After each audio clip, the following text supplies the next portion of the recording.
Comrade Hardy, dealing with Trade and Capitalism's Wars, the Socialist Alternative.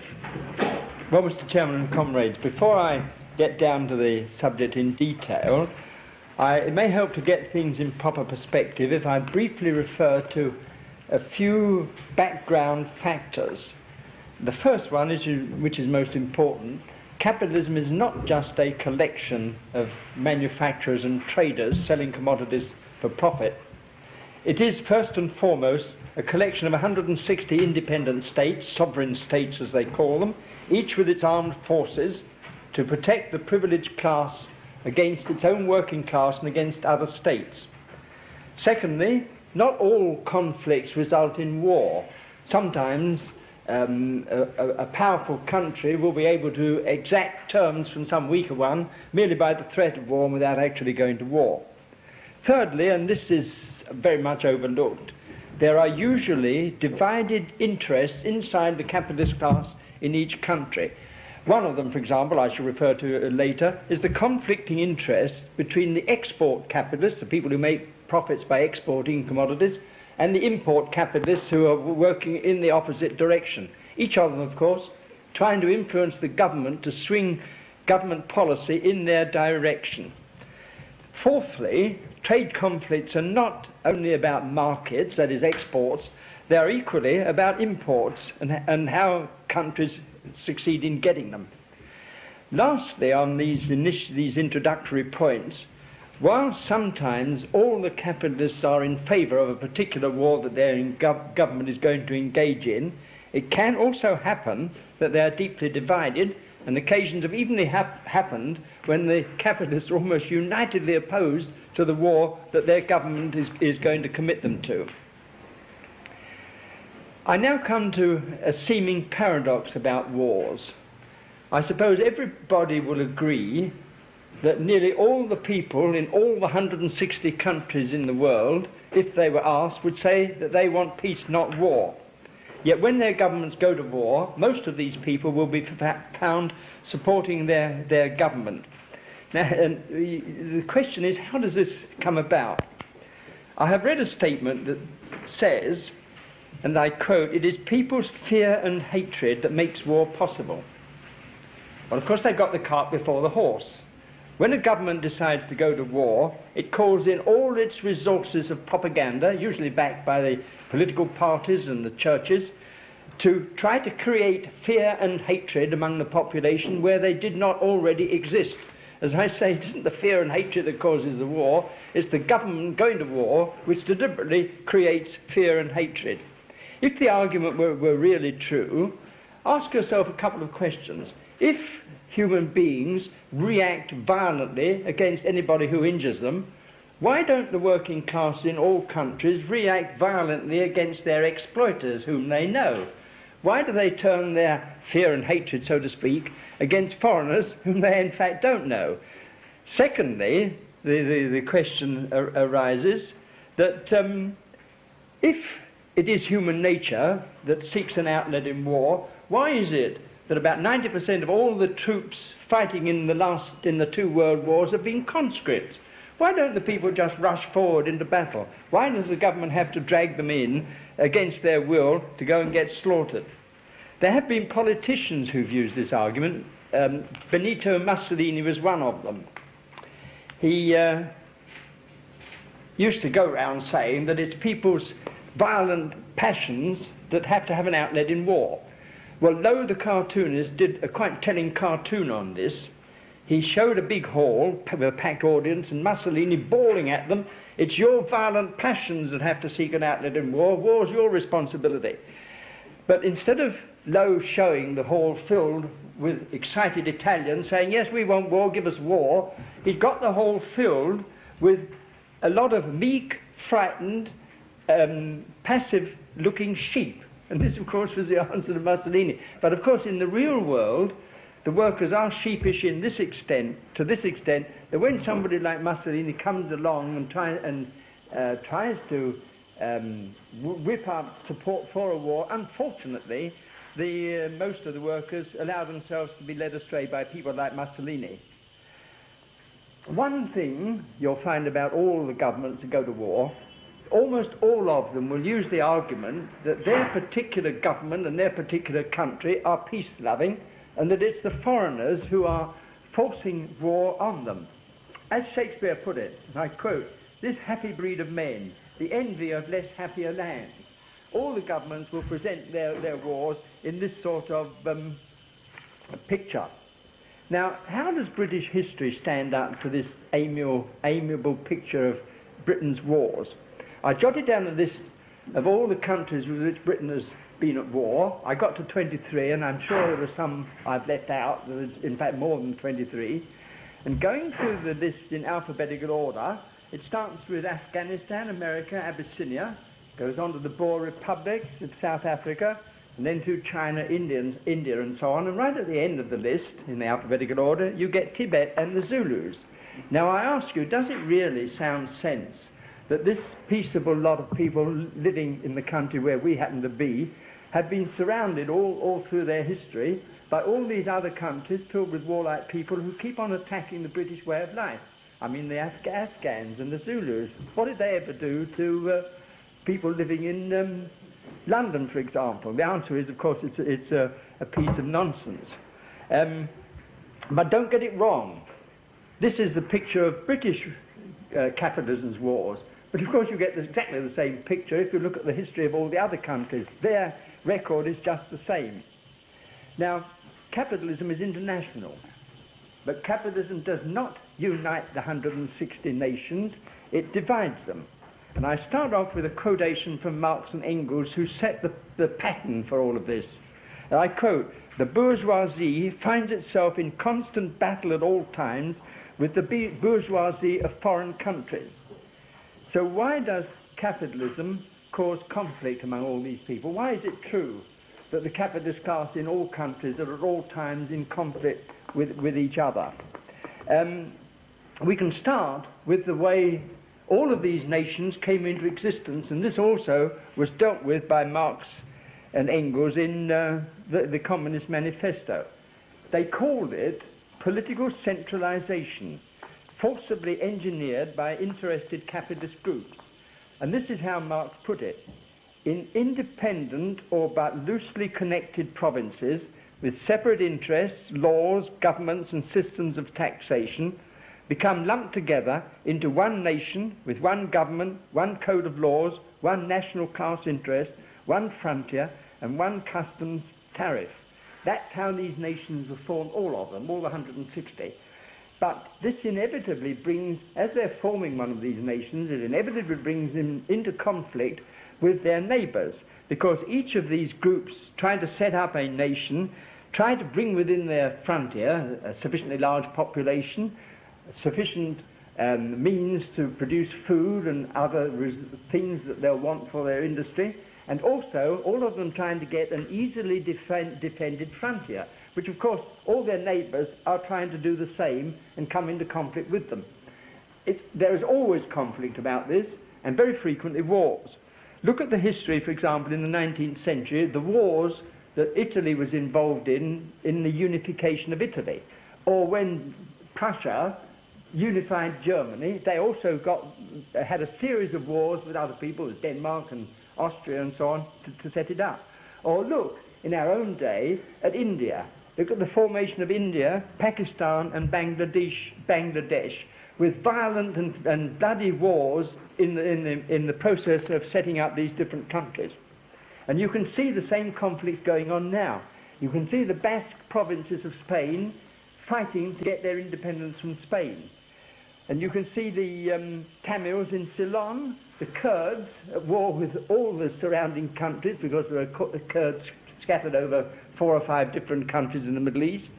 You've got Kashmir fighting the Indians over it, and the national independence movements in Russia. You also had a few years ago the attempt by the French-speaking Canadians in Quebec to break away from the Canadian Federation, and the Sikh movement in India trying to set up an independent Sikh state against the wishes of the India where at present they are. And as soon as these nations are formed, the conflicts continue. The groups that have set up every one of these nations establish a class social system with the class relations of capitalism. They are all of them committed to the production of commodities, that is, goods produced for sale to produce a profit. They all have a price system, they all have a wage system, they all have conflict between the employers and the wage earners. They have a working class working for wages or salaries and not owning either the means of production and distribution, the land, the mines, the means of transport and so on, which are owned, of course, by the employers, the employing class, either by an individual capitalist, a company, or in many instances by the government itself. The working class produce the wealth, they don't own the means of production, and they don't own the products of their labour. And in all countries, you get inequalities of wealth. You may remember that soon after the Bolsheviks got power in Russia, Lenin put forward his plan for everybody in Russia to be paid the same wage, or they were all to come down to the level of the ordinary worker's wage. Well, of course, you can't run capitalism like that. It was dropped after a year, and Lenin had the grace at the time not to say that it was a step backwards, implying, of course, that they would resume their progress forward. Well, that was about 70 years ago, and of course I haven't the slightest intention to go to revert to anything like that. As regards the inequality of ownership in this country, it was dealt with a few years ago by the Royal Commission on the Distribution of Income and Wealth. And in their report they found this about the total accumulated wealth of this country, that the richest 1% of the adult population own 25% of it, about a quarter.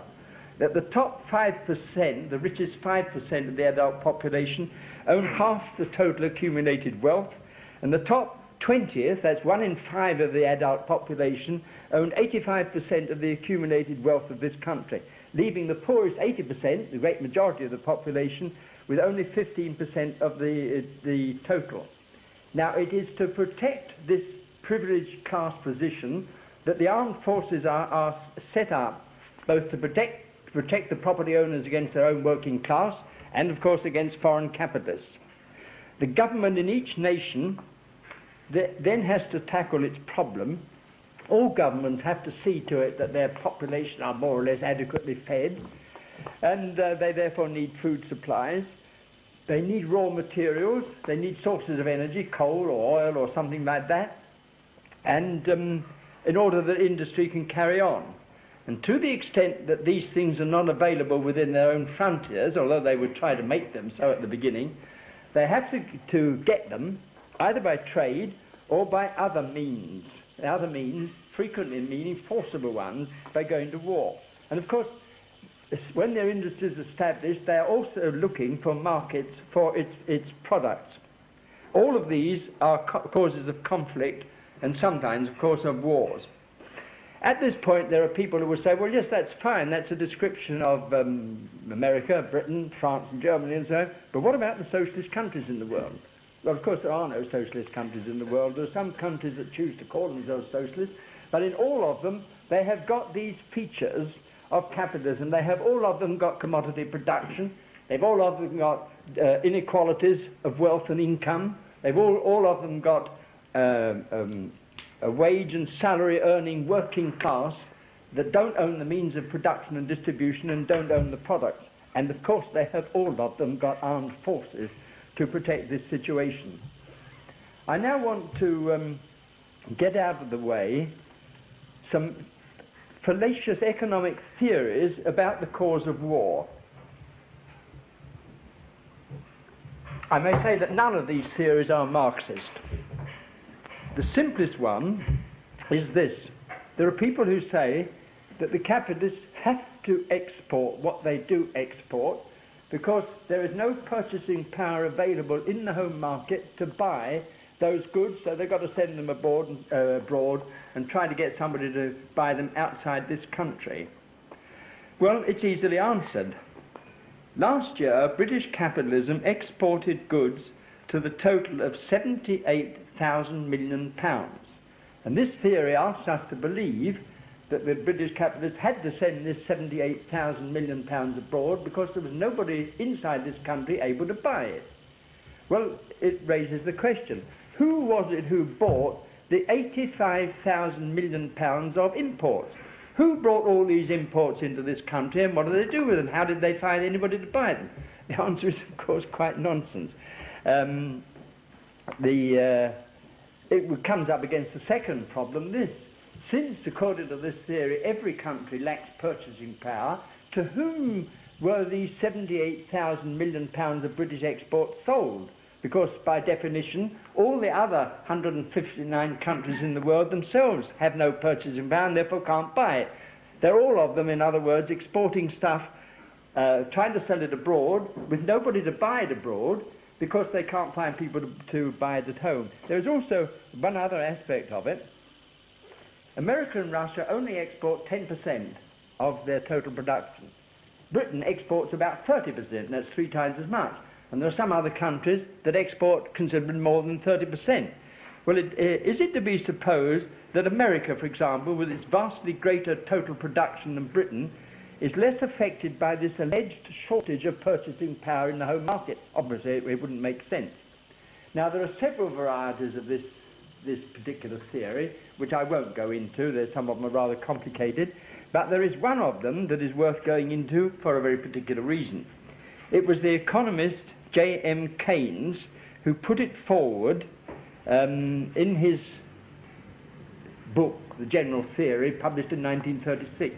Incidentally, although the Tory party, the Labour Party and the Liberal Party, ever since 1944, or at least right up to the 1970s, were committed Keynesians, and Keynes put forward in his book this theory about the economic cause of war, and it follows logically from Keynesian theory. I've never heard of a single Tory, Labour or Liberal politician refer to it, and it seems rather odd. I can only suggest a rather feeble explanation. It happens to be in the last chapter of the book, and they never got that far. They decided to work on the earlier chapters. But anyway, this is the theory. Keynes said that the chief economic cause of war is this deficit of purchasing power in the home market caused by government financial policy. And he said that if the government adopted the right financial policy, this cause of wars would be removed. And what he had in mind particularly was unemployment. What he was saying was that if the government had the right policy, the unemployed would all be earning wages instead of being on the dole, and also that all the workers would be getting higher wages, so the whole working class would have a lot more purchasing power, and that then they would be able to buy all the goods that are produced in this country, and the capitalists would no longer be under any pressure to have to export things, because Keynes says it's the pressure of having to export things abroad that brings the capitalists into conflict and is the economic cause of war. Well, first answer to it is, of course, that the whole Keynesian theory is a piece of nonsense. Governments cannot create jobs by any kind of government policy, no matter what it is. No government has ever created jobs. No government has ever abolished unemployment. Now, it is quite true that, as Marx pointed out, capitalism goes through a continual cycle. It goes through an expanding cycle when a very large number of the workers are employed. It runs into a crisis and then moves into a depression, and in the depression unemployment leaps to peak levels as it has at the present time. That goes on and governments can do nothing whatever about it, and no government has ever succeeded in doing anything about it. So from a practical point of view, the Keynesian argument about abolishing war just has no basis. Incidentally, Keynes met Roosevelt when Roosevelt was introducing the New Deal in America in the 1930s, and Roosevelt applied a Keynesian policy in America, just the policy that Keynes said the government should introduce. Well, 6 years after Roosevelt came into power in America, unemployment in America was 19%. Those were the official figures, which, as you will realize, is very much higher than it is in this country at the present time. Well, if after 6 years of Keynesian New Dealism, unemployment is still at 19%, it does suggest that the Keynesian idea is wrong, as of course it is. The final answer to all of these theories about that kind of economic cause of war is that under capitalism there is not and never can be any deficiency of purchasing power. The combined incomes of the capitalists, the self-employed and the workers are always sufficient to buy all of the goods that are on sale in the market, if they wanted to do so. But you've got to notice that what this term means. Purchasing power means power to purchase. If you've got money, of course, you've got the power to purchase something. But as Marx pointed out, although the capitalists have got power to purchase something, they may choose not to purchase it. Marx was following up an argument put by a French economist, J.B. Say. J.B. Say had made a famous statement that every seller brings a buyer to market. Say says, look, every capitalist who sold some goods in the market has got money, he can rush straight out away and buy some more goods, and the man to whom he's bought them has now got money, he can do the same, and you therefore have industry practically bound to be busy all the time. Marx pointed out, although the capitalist who has sold goods and got money could go straight out and buy some more commodities, he may choose not to do so. And Marx said, if enough capitalists choose not to do so, if the time gap between the sale and the purchase is too great, you get a crisis and its following depression. I'm not going into this more at the moment, except to point out that the reason why at certain stages the capitalists who have got the power to purchase don't go out and buy the commodities in the market is that they can't see any profit in it. I've used here before the example of the General Electric Company of this country. When the crisis, the depression began in 1979, General Electric had 1,500 million cash mounted. In other words, they had sold their commodities, they had collected the cash, but they were not going out spending their money to buy more materials to produce more electrical goods of their kind. They chose not to do so. They chose to lend the money to the government and the banks and so on. Now, they could have done so at any time, which incidentally, by the way, answers those people who mistakenly say that if only the banks would lend industry more money, the industry would get busy again and unemployment would disappear. Here you've got General Electric. They weren't asking the banks to lend them money. They were lending money to the banks. And Marx pointed this out 100 years ago, the fallacious argument they use. So you can say this about the present 3.5 million unemployed. If and when enough British capitalists find that they can make a profit out of employing unemployed workers, they'll employ them. But it won't happen until then, and there's nothing that governments can do one way or the other to influence it. It just takes its own course. Now, next point, I said at the beginning that the pressure to import is just as great as the pressure to export. The J.M. Keynes, the man I've already dealt with, failed to see this because he was preoccupied all the time with this purely imaginary shortage of purchasing power in the home market. But if a country lacks supplies of essential goods such as food or oil or other things like this, it has to import them and it has to pay for them with export.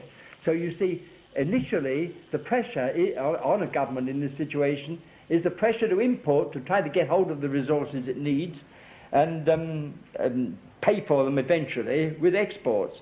But if it can't get hold of them by trade, it gets hold of them, of course, by force, by going to war, by colonizing and this sort of things.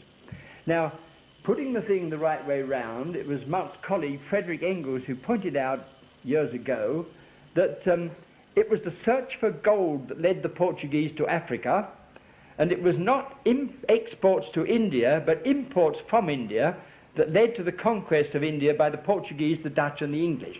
As he ended up by saying, and I quote, "Nobody dreamt of exporting anything there. The exports came later."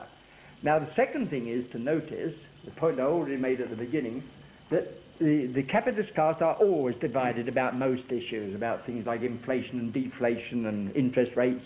And one of the things they're always disagreed about is this conflict of interest between the exporters and the importers. The import capitalists, for example, want the foreign exchange rate of the pound to be high. The import capitalists, those are the people, say, who are importing goods from America or Italy or France and selling them in Britain, want the pound exchange rate to be high. Now, let me explain it like this. Suppose you start with the pound at the exchange rate that £1 equals $1. And suppose it changed so that the pound became equal to $2. Then the British importers importing goods from America would then be buying their goods twice as cheaply as they were before. They'd only be paying half the price in the American market. Very good for them if the pound exchange rate went up. But it would be devastating for the export capitalists.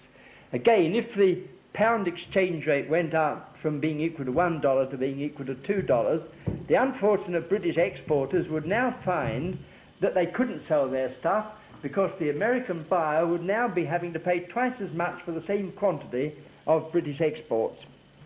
Now, the policy of the Thatcher government, as you will know, for several years has been in the direction of keeping the pound exchange rate high. She repeatedly makes speeches about it. She's led a delegation of European countries to Reagan a couple of years ago, urging Reagan to take steps to help them to keep the pound high. And every fall in the pound is greeted by quite a lot of the newspapers as, you know, a very sad thing and all the rest of it. Now, I'm not suggesting that Thatcher's only motive about keeping the pound high was to help the import capitalists, the people who are importing goods to sell them in the British market. But nevertheless, of course, it has been exceedingly good for them. Only a week ago, the Bank of England announced that on the orders of the government, they have raised a loan of $4,000 million. In other words, they've borrowed dollars, and they're going to use it to buy pounds, in other words, to press the pound up to prevent it falling. And as I say, this is not good for British export capitalists. 2 years ago, the Confederation of British Industry, which claims to represent all or the bulk of the manufacturers in this country, held a conference, and the executive of the Confederation of British Industry took the export capitalist point of view. They wanted the pound exchange rate to be brought down. So they put down on the agenda of the conference a resolution calling on the government to lower the exchange rate of the pound to help the export industries. Unfortunately for the executive, the delegates of the conference turned it down flatly. And it's taken 2 years for the Confederation of British Industries to carry on more propaganda, and they've recently reversed that decision, and they're now asking the government to lower the foreign exchange rate of the pound, which the Thatcher government, of course, doesn't want to do because it happens to take the opposite view. But here you get the sort of conflict between different sections of the capitalist class in each country. But now, what is interesting about this division of interest among the capitalists also applies to wars. After the French Revolution and Napoleon got power in France, wars went on, I don't know, for about 12 years or something like this between Britain and France and some other countries. And de Gibbons, in his Industrial History of England, comments on it. I won't quote at length, but de Gibbons said it was the merchants and factory owners in this country that wanted the war with America. And he wanted a war with France. And he says that it was in fact, and I quote, he said it was the merchants and manufacturers who forced Prime Minister Pitt into taking action, in other words, to go to war. Now, 50 years or so later in the Crimean War, you've got a very different situation. The Crimean War between Britain and Russia was nominally about the holy places in Jerusalem. Well, the British factory owners and merchants couldn't care less about the holy places in Jerusalem, but they couldn't see that it had any relationship whatever to their profit-making activities. And all the historians agreed that the British capitalist class were almost solidly opposed to going into the Crimean War. But the politicians, the government, took a very different view. The politicians took the view that they had constantly to take action against Russia to prevent Russia moving south and so on, because they took it for granted that the Russian expansionist view was to get hold of India and endanger the British hold on India. So you've got the government going to the Crimean War on this long-term view of holding Russia in check, and the merchants and manufacturers in this country taking a very different view of the whole matter. Russia, among other things, wanted to break up Turkey, and this, of course, would mean that the Russians would have got control of the Dardanelles and out of the Dardanelles into the Mediterranean, and this would was an aim that the British ruling class, for the sake of their empire, didn't want, although the merchants and manufacturers couldn't see it. Or take the Boer War, the war between Britain and the two small farmer republics in South Africa about 1900. It was very unpopular with a large section of the capitalist class, and Lloyd George, leading the Liberals, conducted violent campaigns against participation in the war. Or the First World War in 1914. When that war situation was developing, at least half the cabinet in this country were opposed to participation in the war. A number of them, by the way, were Quakers and near-Quakers, and had for years been preaching peace and so on, and they could see no reason why Britain should get involved in the war. What actually happened was, you got Churchill taking a very different view. I mean, Churchill was not a factory owner or anything like this. Churchill was an imperialist, with conscious all the time of the British Empire and the longer-term views of the British capitalist class. Churchill gradually worked on these members of the cabinet, argued with them. One of the tactics he used, every day he would say to them, well, you don't have to make up your minds tomorrow. Today you've got tomorrow and the day after, you see. And in the meantime, events were moving with rapidity until one day he was in fact saying to them, well, it's too late now, I mean, you're in the war. Whereupon Lord Morley and John Burns, the Labour leader, resigned. I don't think that Lenin had very much useful to say about war, but he said one very, very useful thing about the First World War. What Lenin did, he treated the powers in the world, Britain, France, Spain, Russia, Germany, and all the rest of them, he called them bandits. But he said there are two lots of bandits. First, he said, you've got the older and fatter bandits, the people who are gorged with colonies, don't need any more, and all they want is to be left alone. They don't want war, they just want someone to leave them alone, and they would keep out of it. But he said you've got the other lot, the lean and hungry bandits, the Germans in Italy, who came along late and haven't got all these rich colonies. They are determined to challenge the older and fatter bandits. And of course, it was quite a useful way of looking at it. In 1914, Britain and France were allied with Russia against Germany. The Russian interest in the war is the one I've already mentioned. The Russians could see that the German plan, which they called the Berlin to Baghdad Railway, would not only open up Middle East oil to Germany, but would bring Germany into the Middle East, give them control of the Dardanelles, and bottle up the Russians in the Black Sea and so on. So the Russians had that view of it. Britain and France took the line against Germany for other reasons. But there is one interesting sidelight on this. The Entente Cordiale with France was signed in 1904. A few years earlier, Joseph Chamberlain, the Tory leader, had got a different idea. Joseph Chamberlain and some other leading, Cecil Rhodes was another, they got together and they had a plan which was quite different. Their plan was that Britain should not ally itself with France against Germany, but get Germany into alliance with Britain against France. And they also proposed to bring America in. They said, if we got a triple alliance of Britain, America and Germany, we could conquer the world, and then, to use Joseph Chamberlain's own words, we could impose peace on the world, which, as you may realize, has a more modern recollection. This, of course, was the Hitlerite Germany idea too, only played from a different angle. But apparently the Germans weren't interested in it, and the thing broke down. So what might have been a war between Britain and France, Britain and Germany against France, ended up as a war between Britain and France against Germany.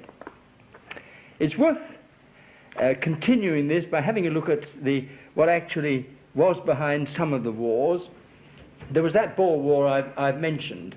These two smaller farmer republics in South Africa had their own wars against the Zulus, for example. The Boers warred with the Zulus to conquer Zulu land. But the powers were not much interested in these Boer republics until in 1886 a discovery was made. They discovered on the Rand the biggest and richest gold fields in the world. Immediately there was a flood of people, largely British, Canadians, Australians, into the Boer Republic. About 100,000 of them moved in a couple of years. Gold prospecting. Well, the Boer government didn't want this, and they flatly refused to give them voting rights. Well, of course, this brings you right up to date. Here's Britain interested in South Africa about people's voting rights, but of course it wasn't the voting rights of the blacks. Nobody worried about that. This was the voting rights of these immigrant white people into South Africa. In other words, the British government went to war with the South African Boer republics ostensibly about democracy, but of course what it was really was about the loot, the gold fields of the Rand near Johannesburg. Or take the wars between France and Germany. France occupied Alsace-Lorraine in the 17th and 18th century. In 1870, Germany went to war in France and got it back. In 1914, in the 1914 war, the Germans were defeated and the French got Alsace-Lorraine back again. 1940, if I've got my dates right, Hitler seized it again, and it took another war for the France to get it back again. Now, this, I assure you, was not concerned with the wishes of the population of Alsace-Lorraine. It arose out of the fact that it was very rich in iron ore, which both Germany and France needed for the rapid development of their iron and steel industries. Take a recent war, the Russian invasion of Afghanistan. I've forgotten precisely what official reason Russia gave for doing it, but it's been reported, first, that Afghanistan is rich in natural gas, which the Russians want, but it's also been reported since then that they have discovered in Afghanistan, and the Russians are already developing it, the richest copper deposits in the world. Now this, of course, does make more sense than supposing that wars take place for the sort of reasons that governments give them. There are two popular fallacies about war that call for notice. The first has been put in the statement that the capitalist class have a vested interest in war. There is a very small element of truth in it. There's a small part of the capitalist class who make their profit by armaments. But apart from that, there is nothing in it. In fact, the reverse is almost true. You could almost say that the capitalist class, as a class, have a vested interest in avoiding war. And for the very good reason that the financial cost of war falls on the only people it can fall on, that is the property class. And in war, it's the property of the capitalist class that is destroyed in the vast destruction of modern war.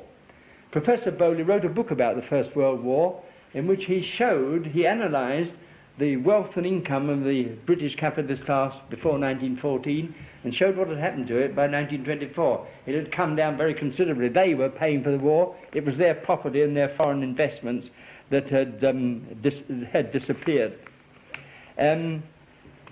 So, theoretically speaking, you could get the situation where particularly the older and fatter bandits don't want war. But of course, unfortunately for them, capitalism won't let them.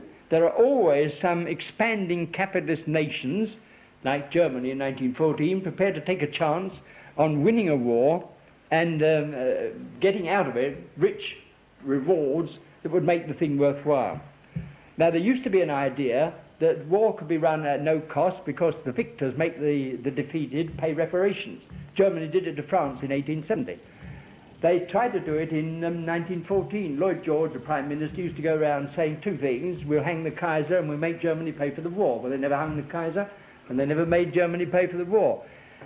They said the Germans got to pay for the war, but it ended up with Germany, with Britain, America, France, lending money to Germany to save Germany from collapse. The Germans, in fact, never had to pay those reparations. And the cost of modern war is so great and the destruction is so great that you can rule it out of order. There's another theory that you're all of you met. It is that capitalism goes to war to escape depression. The idea is that the capitalist government, with a lot of trouble at home, economic difficulties of all sorts, goes to war to distract people's attention from it. It was very popular with the Communist Party between the wars, though I never heard them offering it as a reason why Russia got involved in a lot of wars. But here again, there's a small element of truth in it.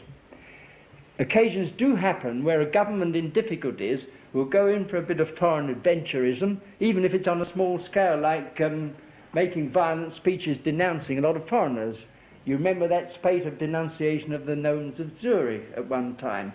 And back in the 1929, the second Labour government, you had the Chancellor of the Exchequer, Snowden, suddenly becoming popular with all the press because he was going around making violent speeches denouncing the greed and all the rest of it of various European countries. I've forgotten even what they were. But that's the sort of thing they do. But as an explanation for serious war, it just won't hold water. There was no depression in this country in the 4 or 5 years before 1914. There was no depression in this country in 4 or 5 years before 1939. So according to this theory, why did they go to war? And the Labour government in 1950 got involved in the war with Korea. Not only was there no depression in this country in 1950, but the previous 5 years there had been a continuous shortage of labour. So again, why did they go to war? Now, the element of truth in this argument can be seen in the Falklands War, but not in the sort of direction that it has in fact been used. The opposition in the Argentine parliament accused Galtieri of deliberately going into the Falklands War to distract attention from the desperate economic condition inside the Argentine.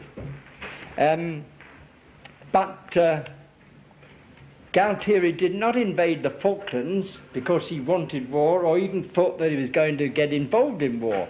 What Galtieri did, he'd been very badly advised, he'd been led to believe that if the Argentines made a sudden, swift attack on the Falklands, they'd have a walkover, and that the Thatcher government would make loud protests at the United Nations and then do nothing whatever about it. Well, he sadly misjudged the situation. It didn't work out like that at all. But it's quite obvious that Galtieri, who never thought that he was going to get involved in a serious war, he thought that it was just going to be a bit of adventurism. I now come to the question of disarmament. What's the chance of capitalism disarming through the various disarmament conferences? Well, a short answer is there isn't the slightest chance of it. The first such conference was held in 1899, and since then there have been dozens. There were half a dozen between the wars, and since 1945 they've been almost continuous. And we've also had the League of Nations and United Nations, and they've done nothing whatever in that direction. There have, I suppose, been a few minor achievements by United Nations, but you can see the futility of it in the Labour Party, which has always claimed that they, above all parties, were the party of peace. In 1907, the first chairman of the Labour Party, Keir Hardie, wrote about it. It was at a time when the second International Disarmament Conference was being held, and Keir Hardie listed all the important questions that a Labour government would have to deal with, and he said they'd give priority to disarmament. They'd solve the disarmament problem first, and then they'd go on to the other ones of poverty and unemployment and housing and all the rest of it. Well, I don't need to elaborate that point. Since then, the Labour Party's been involved in 2 world wars and a dozen others. It was the Labour government in 1950 which inaugurated the big increase of armament expenditure in this country. The reason they gave, as came out recently, they were afraid of that Russia was planning an invasion of Western Europe. It's also got a repercussion in June of this year. In the House of Commons, the Tory government announced that they were going to cut defence expenditure by 280 million in each of the next 3 years. So what did the Labour opposition do? They didn't say, well, very good news.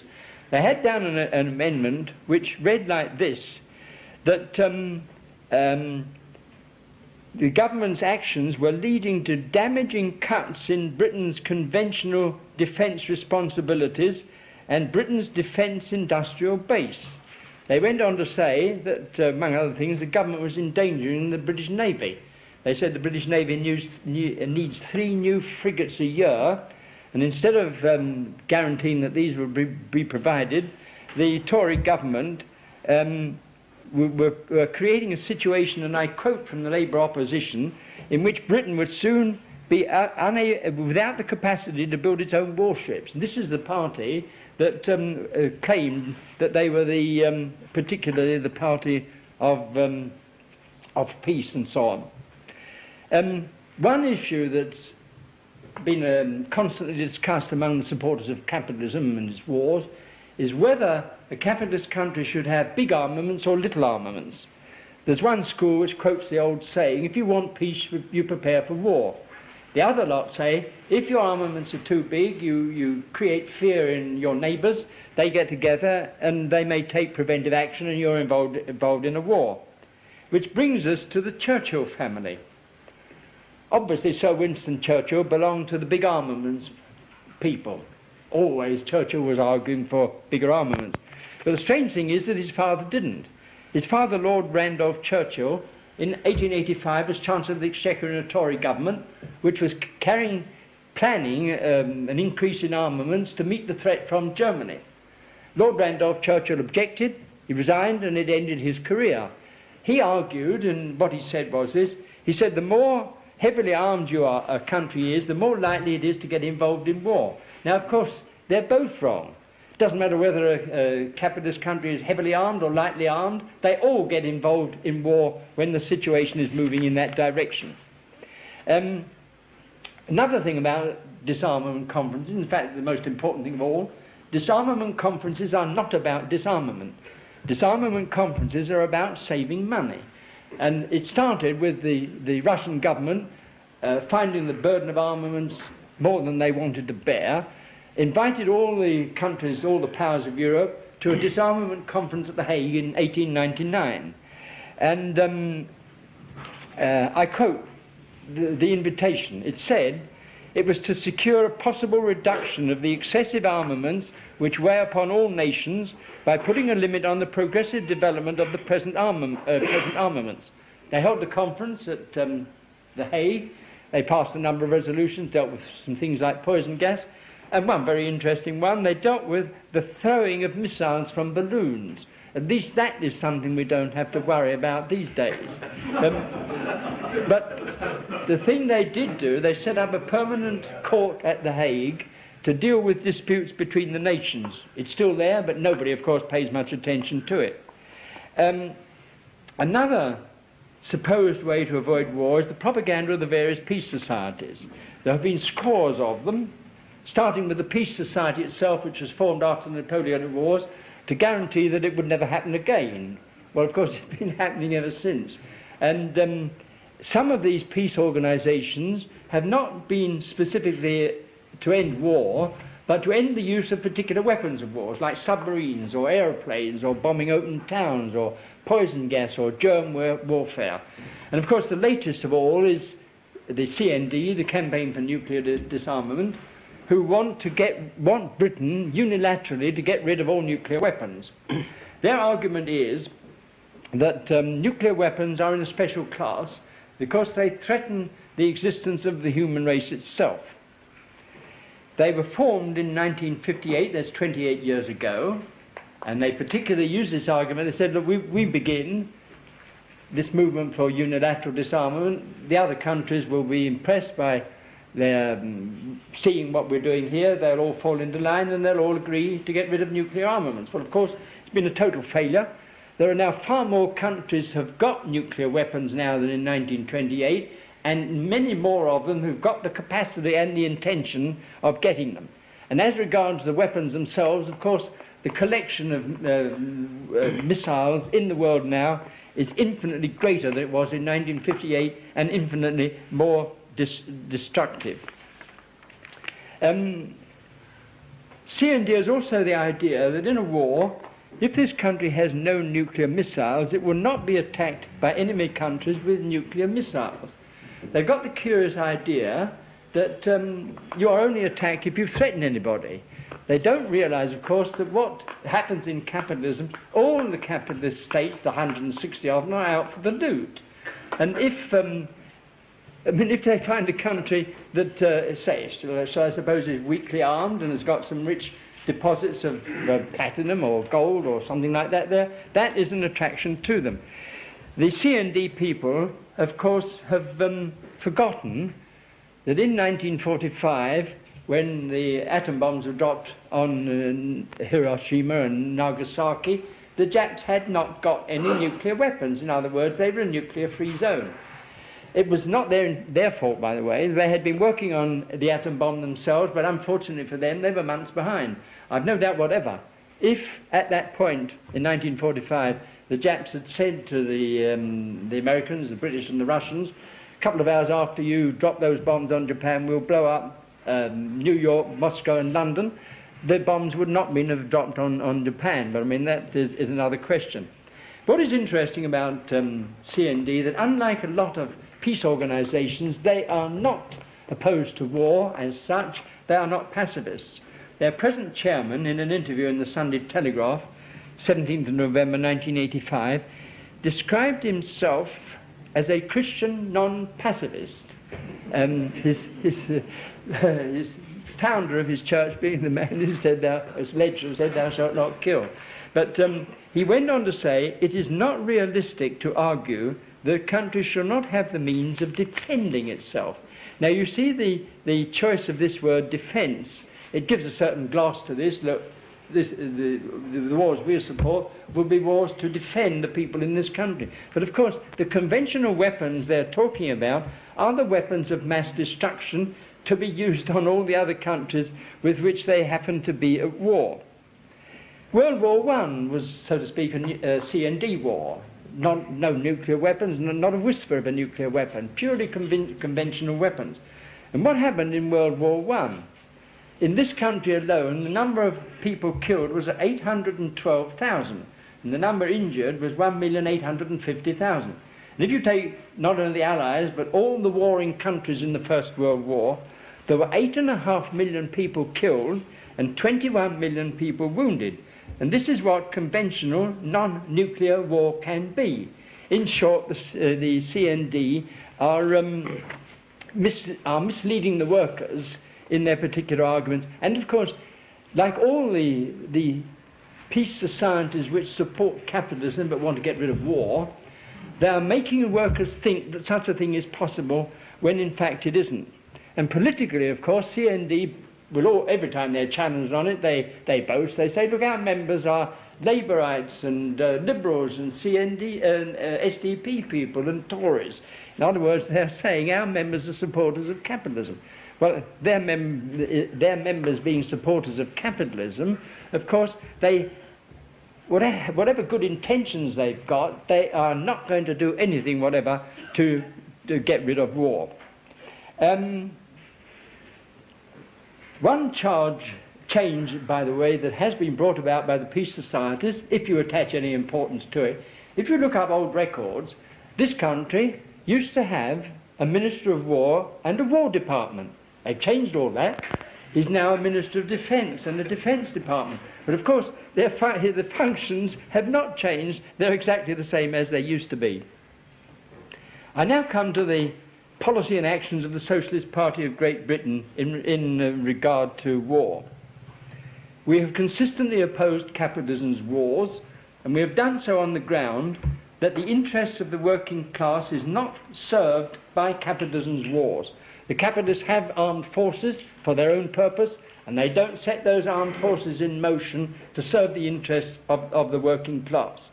You can say that from a working class point of view, we can agree with the statement made by Benjamin Franklin. Benjamin Franklin said, there never was a good war or a bad peace. Well, that is okay from a working class point of view. But the Socialist Party of Great Britain has never supposed, as have the peace societies, that you can prevent war merely by opposing war. Our case has always been that the only way to prevent capitalism's wars is to get rid of capitalism. During the history of the Socialist Party of Great Britain, we have seen in the world capitalist states presenting a variety of faces. Capitalism administered by imperialists and by professed opponents of war, by monarchists and republicans, by men belonging to all varieties of the Christian religion and all the other religions, and also by atheists.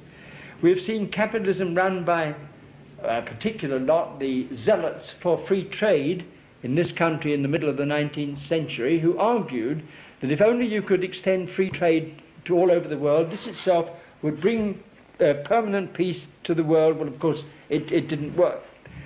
And we have seen, as I say, the failure of all the disarmament conferences and the League of Nations and United Nations. There is only one thing we have never seen in the world. We have never seen socialism in the world.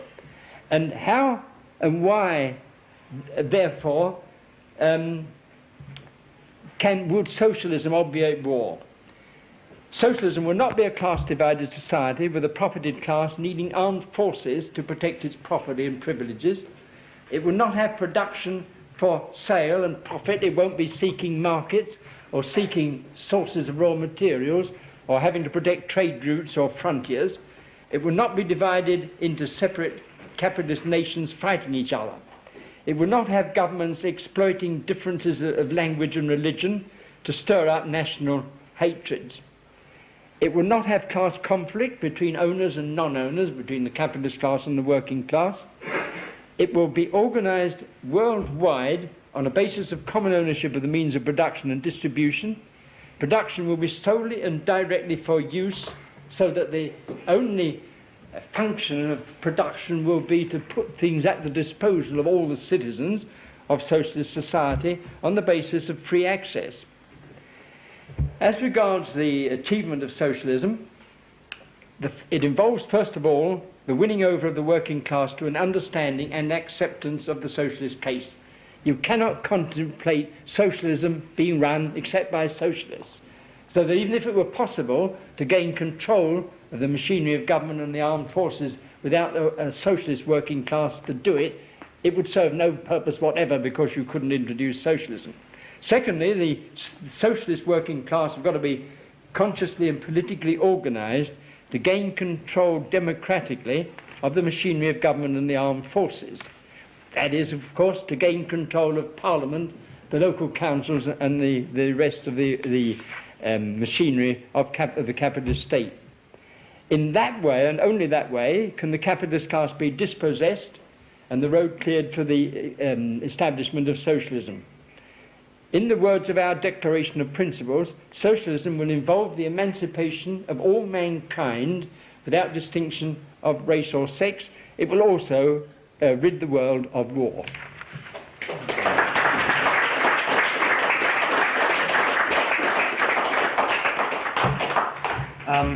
Well, thank you, Comrade Harley, for that very informative lecture. I think we're just waiting for the kettle to boil, so instead of having the collection after the break, we'll be quite revolutionary and take it before.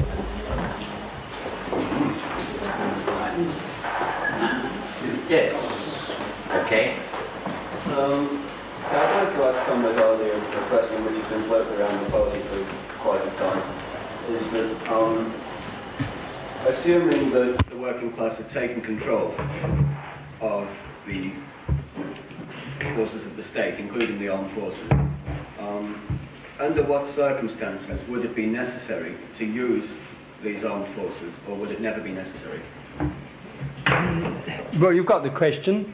The Socialist Party of Great Britain, in accordance with the Declaration of Principles, aims to get control of the machinery of government, including the armed forces, and the words carry on, to convert them into an instrument of emancipation. Well, the line always taken by the party on this question was, right from the early days, that you get control of the machinery of government, and including the armed forces, most important. In other words, you deprive the capitalist class of their armed forces, and you use this as a means of dispossessing the capitalist class. Well, they always had to say, what's going to happen at that time? Are there going to be any people able and willing to put up some sort of resistance to it? If there are, of course, you've got to deal with them.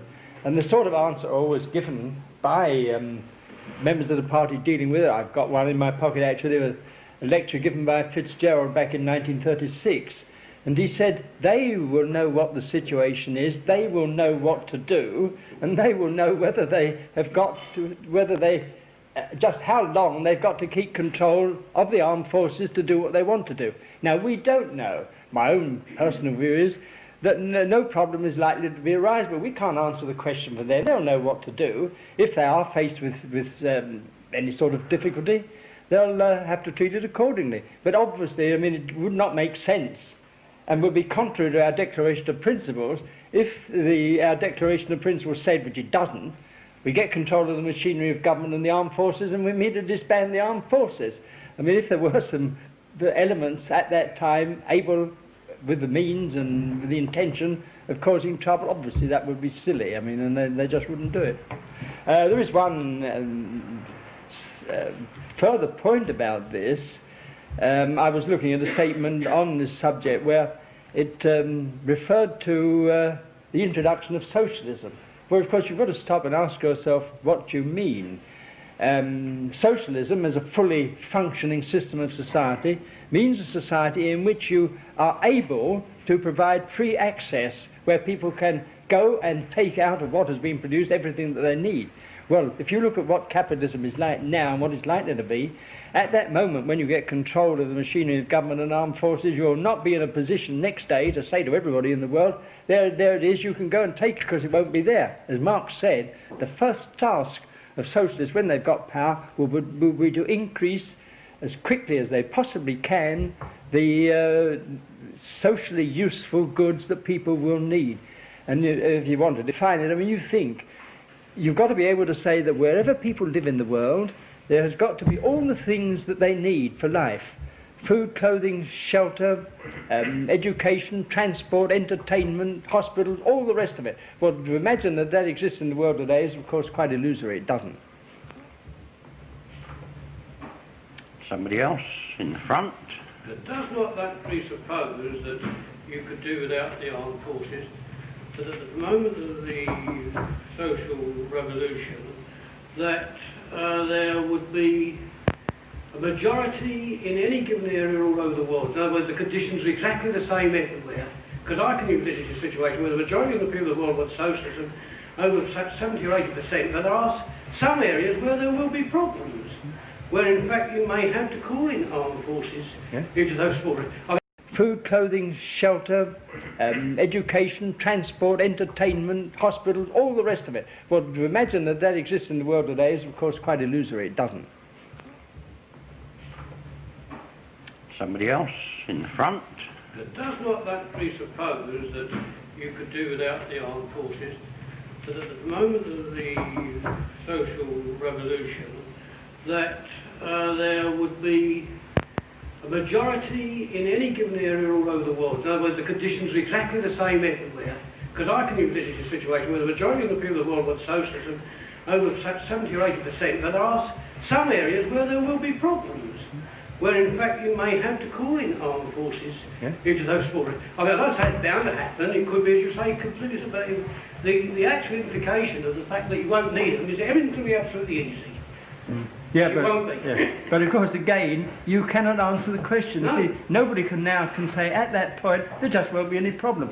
I referred to a speech by Comrade Fitzgerald, and he ended with the point you made. He said maybe parts of the world where socialists have not got control. But as I say, one imagines that in the course of carrying on socialist propaganda, you will have created a situation where at least the more intelligent members of the capitalist class will know that the thing's finished. But of course they're not all intelligent. Next. Yes. During the 1880s and 1890s, the idea of free access to wealth was propagated by many unconnected groups to Anglo and North America. And why is that idea was disappeared, only accepted by the SP and a few groups of anarchists? Well, you've got the question. It's suggested that this idea of free access sort of disappeared and has only been held by the SPGB and the anarchists. Well, it was considerably wider than this. At one time, I mean, it all rested on Marx's formulation of this proposition, from each according to their ability, to each according to their need. And it meant, of course, what they thought was their need, not what some outside people would tell them. Well, you see, at one time, this was subscribed to by the people who later on came to lead the Labour Party. Whether they did it genuinely or not, I mean, some of them obviously perfectly genuine, that some of them not. I mean, some of them, I think, were bowing to what they supposed was the feeling at the moment in favour of Marxian economics. But as late as 1907, when Keir Hardie was chairman of the Labour Party, he wrote a book and a pamphlet, in both of which he subscribed completely to that idea. And between the wars, when we debated with members of the Labour Party and the ILP, they would almost invariably say, of course, look, we're not arguing about socialism, we agree with you. We're only arguing about the way to get there. And if you want a simple answer to why it's disappeared, I would say that it's because Keynes came along and was accepted by everybody, all the economists, or nearly all of them, and he swept Marxism into the background. When Keynes came along between the wars, there were quite a lot of workers and various organisations studying Marxian economics and had got the idea that Marx's explanation of crisis and depression was the correct one. Keynes comes along and said, I'll save you, I'll save capitalism, you don't need to worry about them any longer, just adopt my policy, there won't be any unemployment, there won't be any crises, any depressions. It swept Marxism away, and it swept that idea away too.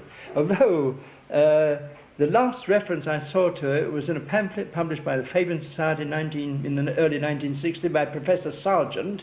It's about an economic problem, and in the introduction, curiously, he recalls it all. This is 1965, I think it was. Professor Sargent said he'd been reading Morris's News from Nowhere, and he was struck by the fact of Morris saying he went into a shop to get a new pipe or something, and was told, of course, he didn't have to pay for it. And Sargent goes on to say, of course, this is the whole idea of socialism. In socialism, there won't be any paying for anything, there won't be any buying and selling. Well, as I say, that was in a Fabian pamphlet, but I'm sure if you were to put that to members of the Labour Party now, they would know what you were talking about. Over this side first, at the very back row. Yes, with the glasses. That's it. Yes, this comment on the view that's, I suppose, if not all that popular, is mouthed by many people, and even some members of the party falling for it, that in regards to war, world war, has now become an impossibility, since the enormous means of destruction are such that, what is at stake that capitalist class dare not go in for, because obviously they're not going to commit suicide. And the general view arising from that is that, well, it's all very well for a few people in odd countries to knock each other about, because, as long as it doesn't engulf the whole world. No, comment hardly do comment on that. Well, there is discussion about this sort of thing, but there are some things to say on both sides. Frederick Engels in the 1880s was already putting forward the view that the cost of war was too great. He mentioned battleships. He said, look, battleships cost such an enormous amount, capitalism simply can't afford it. Well, capitalism has been able to afford a lot more than battleships and all sorts of other things since then. But there is something about it, you see, and that is this: you can probably say as a generalization that historically, nobody has ever known a ruling class that intentionally committed suicide. They don't. I mean, they make proclamations about it. The one that always occurs to my mind was at the end of the 1914 war, Kaiser Wilhelm of Germany announced publicly, I am putting myself at the head of our troops and we will fight to the death. He turned up next day in Holland. And that is of course the way they behave. I mean, they don't intend to do this. And of course there comes a point where the troops won't fight, where the thing is quite hopeless. But on the other hand, you see, wars still happen, and they happen for the reason I gave, where I said, look, you've always got the situation that some younger bandits in the world may think, look, we can get away with it, like Galtieri in the Falklands. Well, what other recent wars have there been? I mean, and of course some of them are quite expensive in the cost in human life and other things. So, all right. Wars are enormously costly, and the capitalists don't want to do this. But the older and fatter bandits, so to speak, don't have the last word. There's always somebody who may come along. I mean, I would think myself, and I know party members. I remember Comrade McClatchy at the time of the great trouble about Cuba, you know, the supposed war was there. I think McClatchy was in America at the time, and he was saying to the Americans, look, capitalist class are not going to destroy themselves over this business. They'll get together and they'll brush it aside, as they did. In other words, at that stage, neither Russia nor America wanted to get involved in an all-out war, which would destroy them. But as I say, capitalism can put people in curious situations and put some lunatics in charge who don't feel like that. I mean, the sort of Hitler attitude, I'll go down and I'll pull the world down with me. If the capitalists let them get away with it, which of course, as far as their conscious intention is concerned, they won't. I just wanted to comment on the previous, on the person just before this saying that from each according to his ability to each according to his need has disappeared. Perhaps exactly that isn't so commonly used now, but I have heard quite a few occasions people saying to each according to their work. I think that does appear rather more often. Yes, this is something quite different. Marx, when he said from each according to their ability, to each according to their need, meant exactly what he said, what people want to have. Theoretically, when the Communist Party in Russia got power in 1917, they had a textbook, which was the textbook of the Russian Communist Party. I've got an English translation published by the Communist Party of Great Britain. And that was full of to each according to their need. When they got into power, they altered after their first constitution, I think the 1936 constitution, they altered it. They altered it to each according to their work, which is a quite different proposition, because to each according to their work, you see, can be interpreted by them to mean the capitalism that they have got, where they can get their university experts to prove that if you pay people according to their work, you have inequality, and you can justify paying some people 10 or 20 times more than somebody else. In other words, this is justification for capitalism, and is a entire repudiation of to each according to their need. Somebody else, please? On that point, I Have you had one? Yeah, well, Perhaps there's somebody who hasn't yet. I was wondering about the formation of economic groups like the EEC, whether that's likely to have an effect on the collective war. Formation of European Economic Community and the causes of war. Well, of course, you've got to ask yourself what the EEC was formed for. In a world of these 160 capitalist countries, some feel themselves threatened. They get together and form alliances. I mean, like the British got together with the French and the Russians against Germany and Italy and Austria. EEC was a thing of this kind. If you cast your minds back to when the British government was thinking of going into the EEC, all the propaganda was of this kind. They were saying to the British workers and the British capitalists, get into the EEC, look, you have a great big market opened up to you. They didn't emphasise the other thing, that you get into EEC and the British market will be opened up to all these people. Macmillan I think he met Adenauer, but anyway, Adenauer, the German politician, was active in it, and Adenauer made a speech at that time. He said, people who think that the European Economic Community is about selling goods in a market don't know the first thing about it. What it was an arrangement by which the European countries got together to provide themselves with an industrial and military base to be able to stand up to the two superpowers, Germany and Russia. That's what it was for. There was a Tory politician at the time, I've forgotten his name, was asked about the Tory view, and he said, we understand power. If the centre is going to be Brussels, we're going to be there. That's what these groups are for. And of course, they merely enlarge the extent of the organisation on each side. They don't make any difference to it. They are, so to speak, a substitute for a special alliance like the Entente Cordiale. These people are more or less in permanent alliance, and that's what it is to stand up to the superpowers. Right, you can have a second bite now. Well, it was not a second bite, I'm asking for information. With regard to all these groups back in the latter part of the last century, beginning of this, who used the expression from each according to his ability, would it not be, you inform me, that many of them were in fact elitist groups, where though they use the expression because of its... Because you get organisations that use all sorts of expressions which are contradictory, merely to get support from different directions. And we see this problem today with the alliance.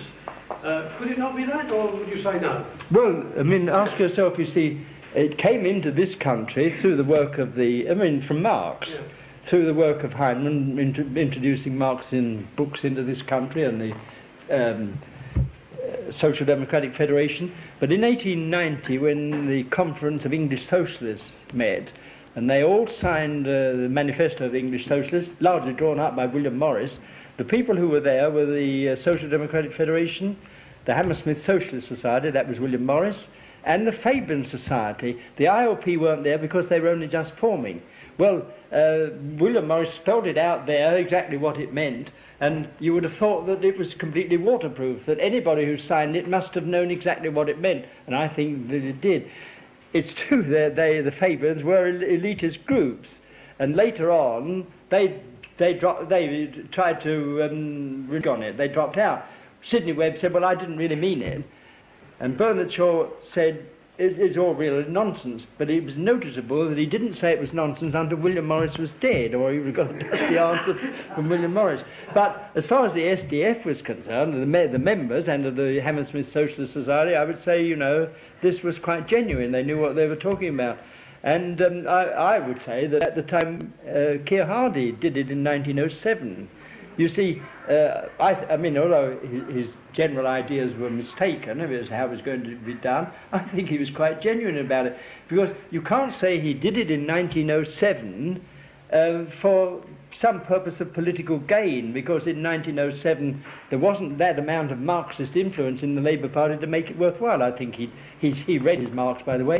Various people who've written about Keir Hardie say that he didn't. He knew quite a lot about it, and he'd reached that conclusion. In other words, he said Marx is right, and he was prepared to accept it. Cyril, I'll add one point.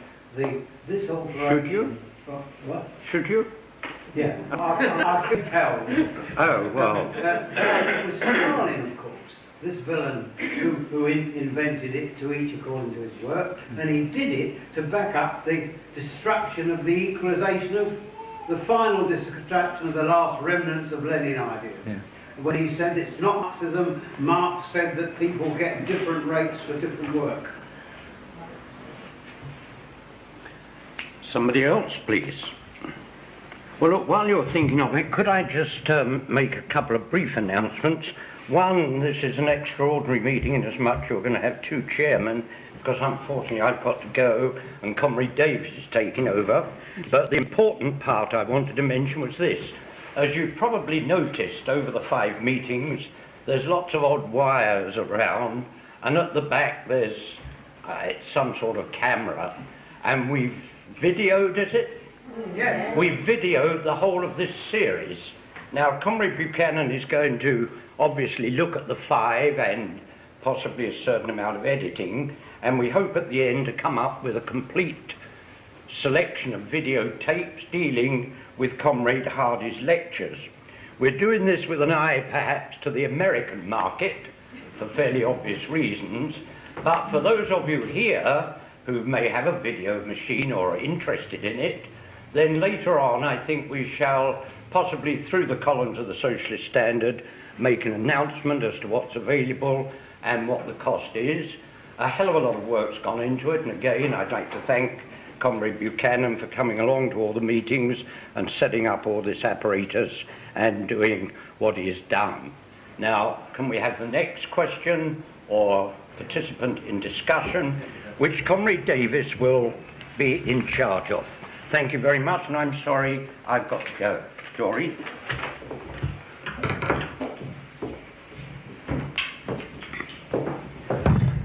Right. I'm looking for someone else. You've had one just for a moment, yes. Next question? If no, there's no one else, we can come back again. One at the back there, yes? comment Harvey, there was some information from background of the Iraq-Iranian conflict war. After political state, they did one of us, they say 7 years. Sorry, I don't get it. Oh, Iran and Iran. Oh, well, there's a lot about the background of the war between Iraq and Iran.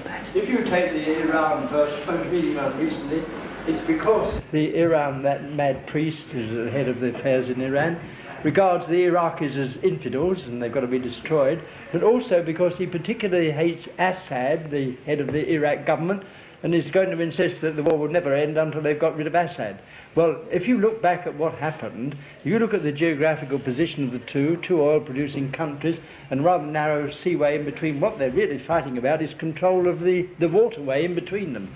And it started with the Iraqis, I'm not sure who actually took the first move, which never matters, but the Iraqis seizing it from, or trying to seize it from Iran, and they're still fighting about it as to who controls that narrow sea passage. If you look at the map, you'll see what it is. I mean, that's what it's about. What's on to that?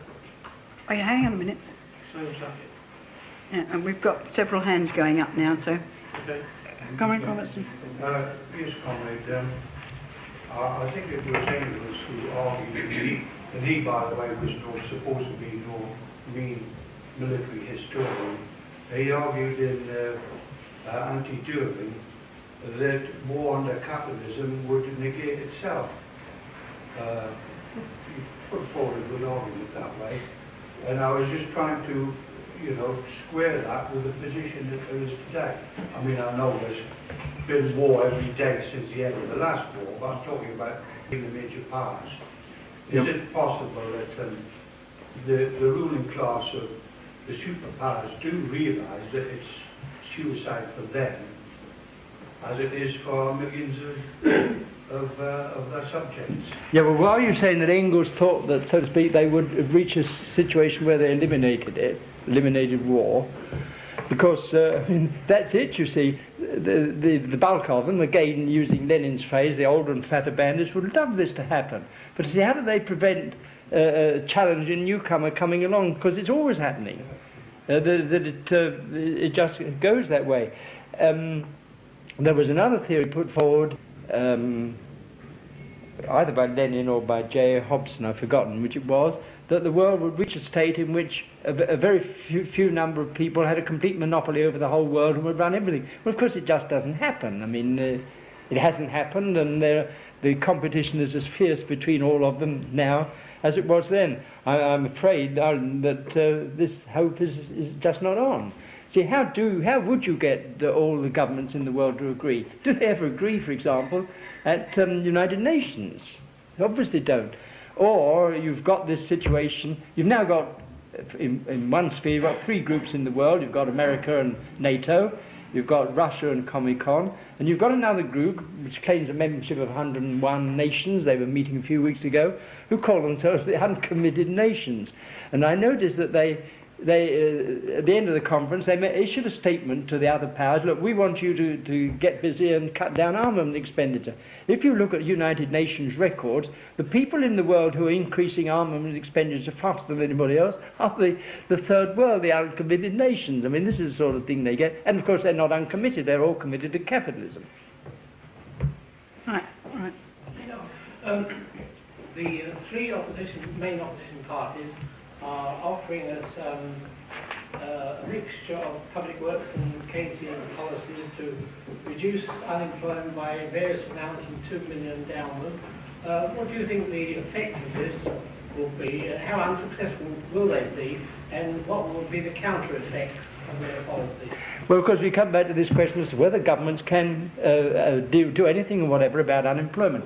If you look at the Keynesian argument as worked out by Roosevelt's government under the New Deal, you've got the government enormously increasing government expenditure, both, as they say, on capital expenditure, roads and houses and bridges and this sort of thing, and forest, looking after the environment and dredging waterways, and also ordinary day-to-day expenditure. But as fast as the government increased its expenditure, the rest of the capitalist class were reducing theirs. And this is bound to happen. It's a simple arithmetical problem.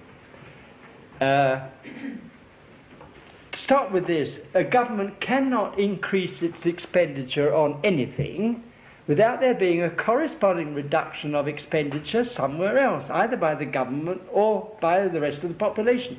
I mean, it's as simple as this. It's arithmetic, and Marx dealt with it. Marx pointed it out. Marx pointed out, for example, that if the workers increase the wages of the working class, this reduces profits. So while if the wages of all workers go up, the workers buy more things of the kind of things they buy, the income of the capitalist class goes down, and they buy less of the things that they've been in the habit of buying. Joan Robinson wrote about this. She had a pamphlet called The Unemployment Problem. And she uses this argument. She said, you know, you've only got to increase the wages of the workers, it would expand the market, and then there wouldn't be any unemployment. But she's overlooked the rest of the equation, which Marx pointed out. If wages go up, profits go down. If profits go up, wages go down. You change the composition of demand, you simply don't alter it. Now, Enoch Powell was always after the Labour people and the Alliance people in the House of Commons. Every time they talk about doing something like this, Enoch Powell always gets after them and says, where are you going to get the money from, you see? They've always been reluctant to reply, but they will give a reply. If a government decides to spend, say, another additional 1,000 million on something or other, where does the money come from? If they raise it by taxation, it's simple. The government spends 1,000 million more on something, the taxpayers spend 1,000 million less on something. It may turn out, I mean, they may spend it on different things, but it doesn't make any difference to total demand. Total demand in capitalism depends on how much the capitalist class can sell at a profit, that's all. And at the present moment it's limited in this sense that there are 3.5 million unemployed because they're not productive workers. The only productive worker under capitalism is a worker who brings profit to the employer. And these are not productive workers, so the capitalists don't employ them. The Labour Party used to use this argument, as a number of Keynesians did. They said it doesn't matter where the money comes from, whether they raise it by taxation or not, it will increase total demand. Well, in the last election, 1983, the Labour Party have woken up. They themselves say, we realise that if you raise it by taxation, it won't solve anything. Because as fast as the government raises money from the taxpayers and spends it, the taxpayers spend less, and the two things balance each other out. Then they come along with a Keynesian argument, they say, but of course it would be quite different if the government borrowed the money instead of raising it by taxation. Well, of course it won't be different.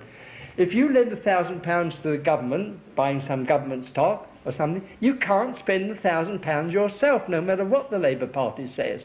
And, I mean, the practical answer is the one that if why the government offices have had Labour 59 of Labour, they've been higher when they went, if they got, or I mentioned 50 years with the American Workers' Government about its own what the Question.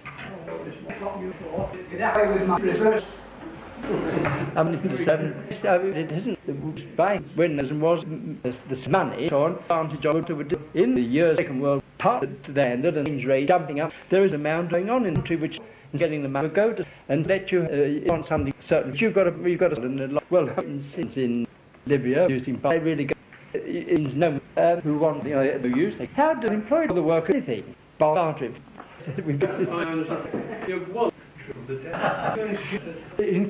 I would like to point when they tax them, you know, 80% or large point whatever. Say, people in us portions we will tax pay on the same rate as they were, and they have the government tax. And when you say start to look at it for them, they can't get the time. They don't investigate. No, as much made government and they object capital on their instead of labour. You do in the labour muddle so. Is belief the which is in play as the banks is the fundamental Marx as well Marx said. Right now, go on. There is a money becoming. It seems to be it is. It is what you countries in the becoming without all the haven't. Of course, see a power helping a power. The Arabian reports both provide reported arms. These top and some monetary from the other because so no and they might have put out the insisting and create a sort of them there. If they could they settled sometimes well that's true respond, although run obviously a bit, but to get down. Is there anything that is an ad point of view opposed to the different things exactly or Well, you see, just as interesting between wars, I mean, in the church thing, pastoral get controlled, they did Saleh in the middle, or the which was apart from in Chapter 1. Slave, I mean, I said, you know, for slave, but the Francisca. It's always, I mean, once you've got it, to see way, the best, the is in Spanish, so Americans, suddenly Spanish to see, the American, all of you look into these things of interest, civil war, in nation.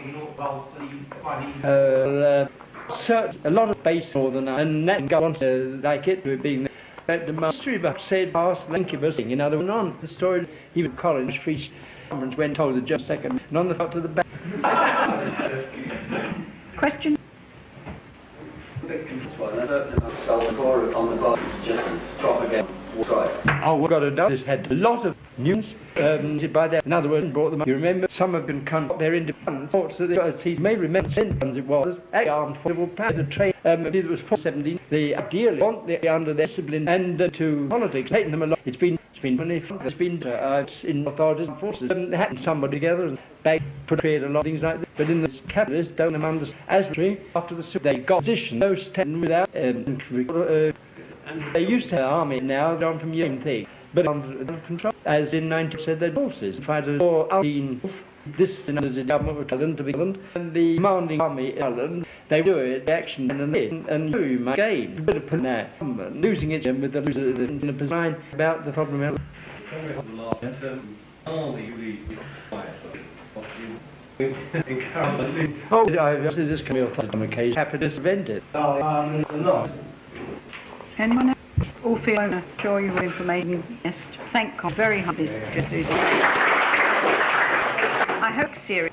Spice already done all for coming.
The area's role.